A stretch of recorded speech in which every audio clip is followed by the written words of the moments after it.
from the BBC World Service in association with ABC and Akashvani. This is Stumped. Hello and welcome to Stumped, your intercontinental hit of news, features and debate from the quirky world of cricket.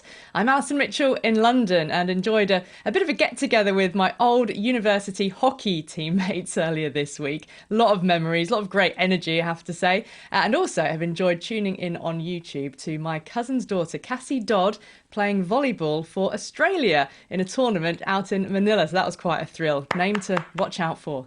I'm Clint Wilden for the ABC in Perth. Ali, most importantly representing Australia, how did she go? Yeah, they won. Well, they won the match. It's one of a few.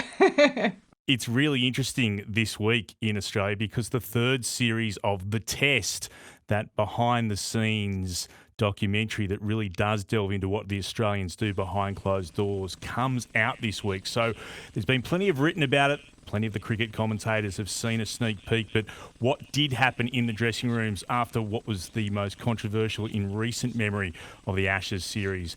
Drop catches that were called for as caught, and of course a little run out that maybe caused a little bit of a to-do inside the Lord's room. So fascinating watching that will be for all cricket fans here in Australia. Well, there are a few cricket-based OTT series coming up in India as well, and of course a few movies, but I wonder if there's going to be an official version ever. Perhaps not. But hello, everybody. This is Charu Sharma for Akashvani, and I'm back in Dubai. I say back because in the middle I'd gone off to Sri Lanka to do their Lanka Premier League auction. And it's just, well, it's, a league that we all wish well for because the Sri Lankans are such wonderful people and of course, great cricketers as well. But it just needs a lot more support. And I hope that it's sustainable as we go along. This is season 5, by the way, and we had a wonderful time at the auction. But the league itself is sort of a little rocky. We hope it does well. But I'm back in Dubai. It's hot. And I hope to, despite that, get a little bit of golf in. We're, of course, doing the IPL from here. I'm sure you'll get a little bit of golf in, Charu. You'll try your hardest. Clint, keep an eye out for the test because I got interviewed for it. I was giving my version of how I experienced that Lord's Test match because I was on the outfield during lunch break for the BBC trying to make sense of the Johnny Bairstow, Alex Carey incident and everything that was happening with the crowd baying behind me. So, yeah, it was really fun to be a part of, so I can't wait to see how it turns out. But first, we have had 70 matches over more than 8 weeks now in the Indian Premier League. It's coming to a climax this weekend, so who will be crowned IPL champions 2024? On Tuesday, Kolkata Knight Riders booked their place in Sunday's final in Chennai by emphatically beating Sunrisers Hyderabad by 8 wickets.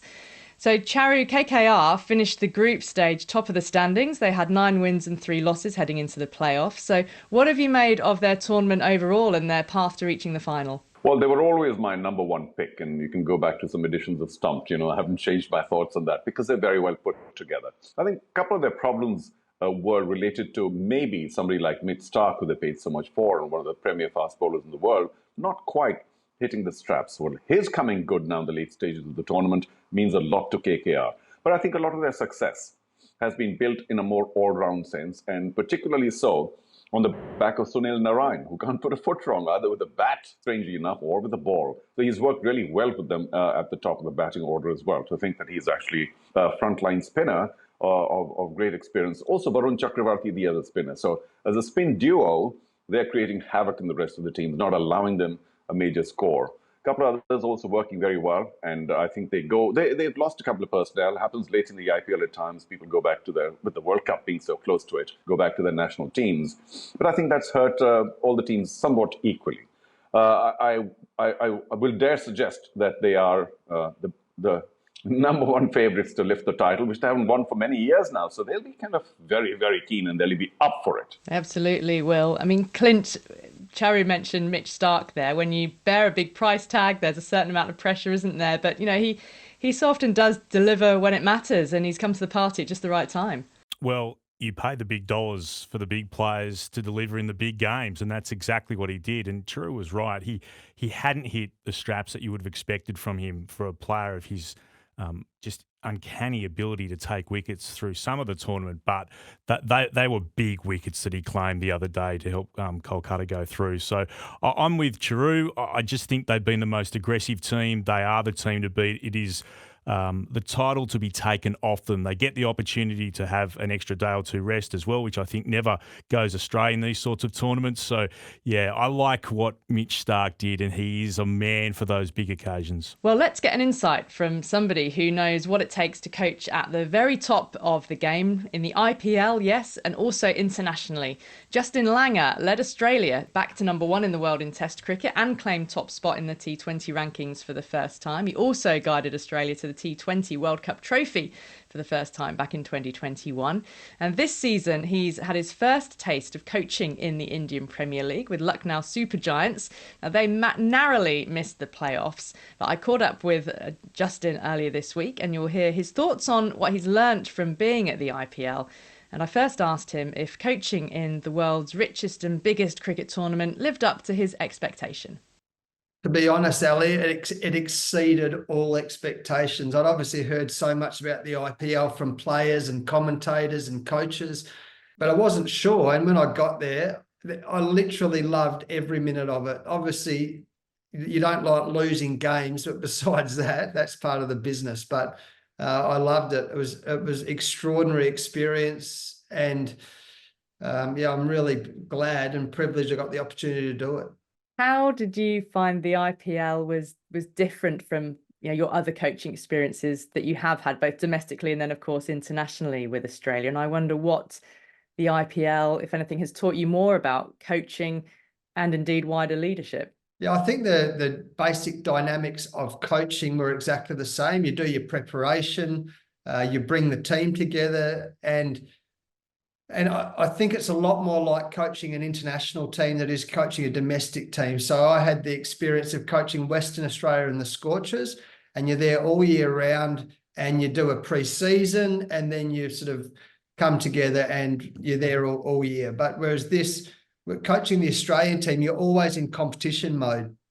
So, and I probably compare the IPL most to a World Cup, because it's a condensed period. There's lots of pressure. Everyone's trying to win the cup. Everyone's trying to win the IPL. You come together as a group and you go hard at it, and you do your very best to achieve that. And if you do, you go through to the end and you hold up the trophy, which is a great feeling. If you don't, you're pretty much on the plane the next day.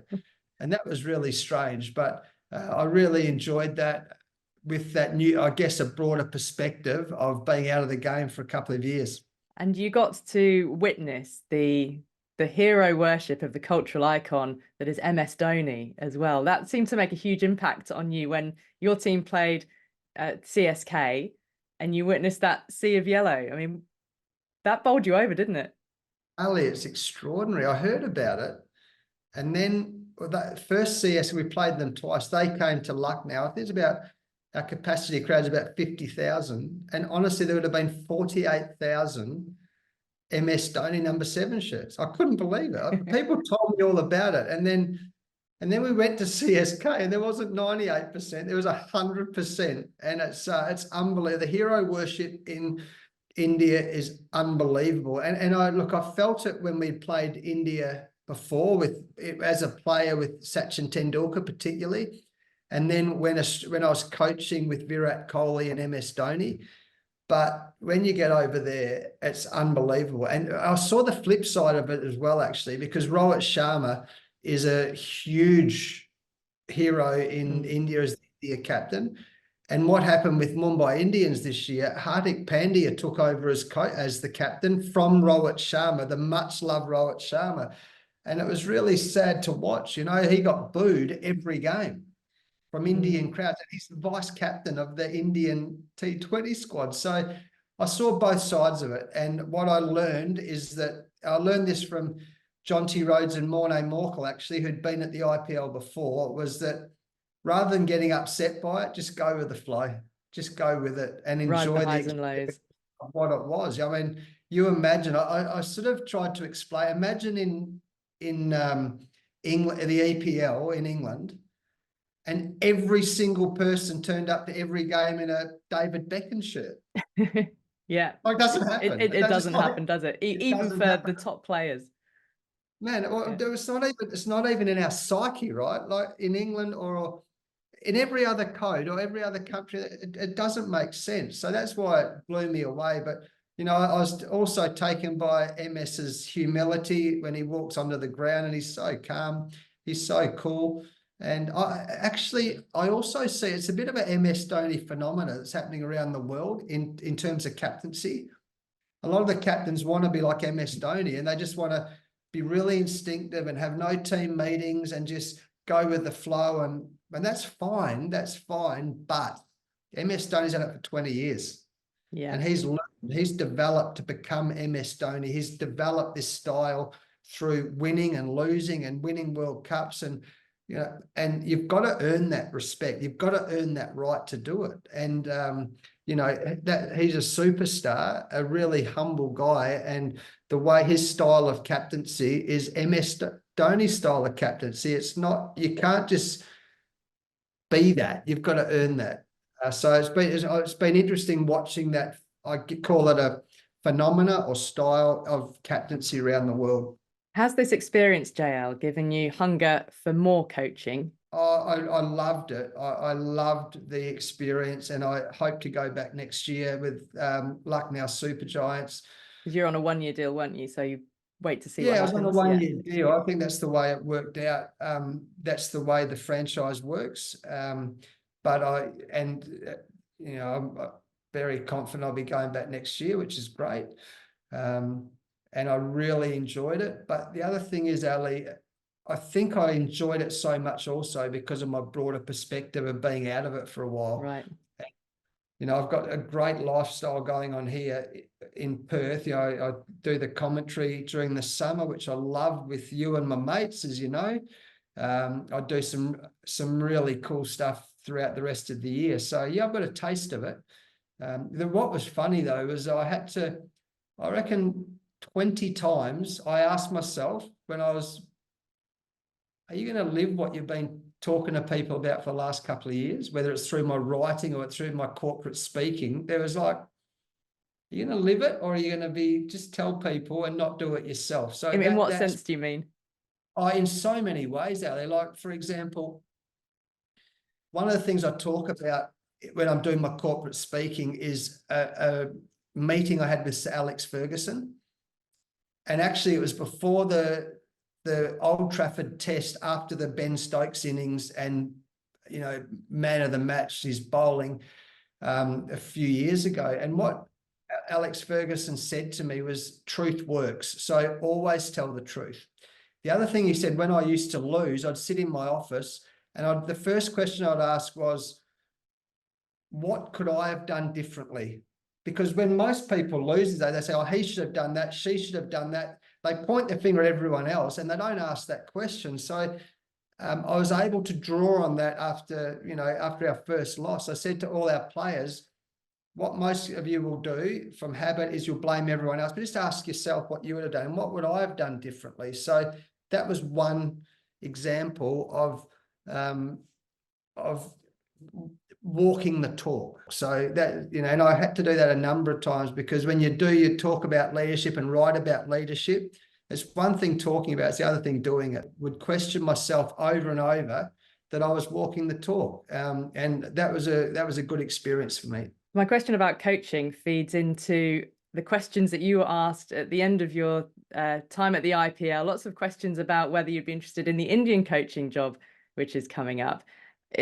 It sounded as if you had discounted yourself. Is that right? No interest? You're comfortable not, or? I certainly said that there was, it would be an amazing job. It'd be. You haven't counted yourself out per se. Oh no, I have, Ali, because okay. I also know that it's an all-encompassing role, and having done it for 4 years with the Australian team, it is honestly, it's exhausting. It is and that's the Australian job. Yeah. So you're not ready to leap back into an international role just yet? No, I'm not ready to leap back into an international role. Do you think you might further down the line? You never say never. Who knows? Who knows how life works out? But certainly at the moment, I know that experience of coaching Australia was, yeah. And the pressure of doing it in India would be, I remember talking to KL Rahul about it, and he said, you know, if you think there's pressure and politics of an IPL team, multiply that by 1,000 coaching at India. So, that was a good bit of advice, I guess. But I'd love to see India's, I guess, lack of trophies in ICC tournaments. 2011 feels like a long time ago now, isn't it? Yeah, but it'd be an awesome job, but not for me at the moment. Well, it's Justin Langer, coach of Lucknow Super Giants at the IPL and the former Australia coach. Charu Clint, I mean, he's always fascinating to listen to. The Indian coaching job, Charu, I mean, Langer is clearly held in very high regard because he was being quizzed a lot and almost expected that an approach would have been made. Ricky Ponting, though, has also now come out and said, yes, he's had some conversations behind the scenes, but, it's not the job for him with his current lifestyle. But, it's clear that the high regard that coaches such as Langer and Ponting are held in. Well, Alison, it is a crown of thorns, and I think KL Rahul got it more or less right. I don't know, about 1,000 times more difficult. But somebody like Langer, I don't know if he'll actually be able to withstand the kind of pressures and stress that goes with it. I wish any Indian coach well. But I also think there's a big swell within Indian cricket, certainly the fans, maybe in the administration, that it is time that India continues to look for an Indian coach to take their side forward. I'm not taking one side or the other, but there are a lot of merits in having somebody who knows the people and the culture a lot better. And I don't think there's too much of a shortage of excellent players who understand the game very well within India. So I think that's where they'll probably be looking.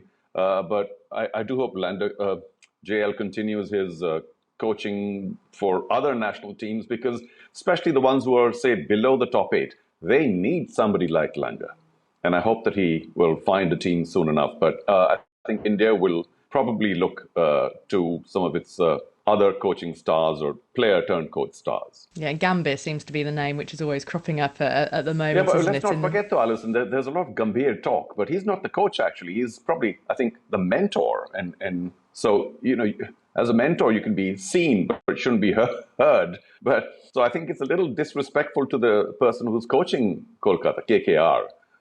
But, yes, you're right. I mean, there's a lot of talk about Gambhir. I'm sure many more names will crop up as well over the course of the next couple of weeks. So Rahul Dravid is taking India through the course of the T20 World Cup. Well, that was all we've got time for on this week's Stump. So thanks to Clint Wheeldon and to Charu Sharma and to all of you. And make sure you join us again next time. Till then, bye for now.